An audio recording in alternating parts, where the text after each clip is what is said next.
guys, welcome to my blog. For today's video, I will teach you how to set the time and date of this fire alarm panel, Autronica addressable fire alarm system.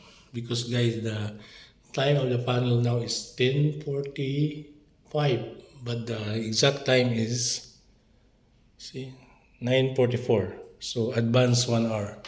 So need to set the time in correct. So guys, follow my procedure to how to set the time of this fire alarm system. So you go menu. So they have option. They have 5 options. Show status, disable, enable, system and service. So you can go system number 4. Phrase number 4. So number 1 is they're showing date and time. So phrase number 1. Then already here, see the date is exactly, so you can set only the time. So you press enter to coming down. So now you are already in the new time.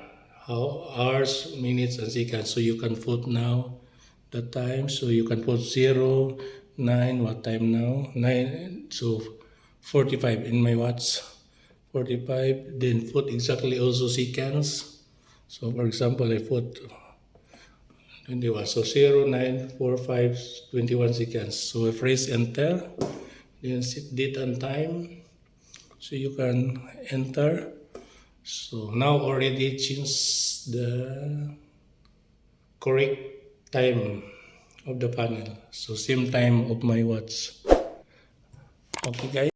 This panel guys is a main panel. So if you set the time here, so all panel that connected in this main master panel, they will change all also same timing because they are connected in this main panel. Okay guys, so you can close, then menu back to normal. So this panel we have trouble, 4 troubles and loops troubles 1. Okay guys, so the time now is already exact settings. Thank you for watching. Bye bye.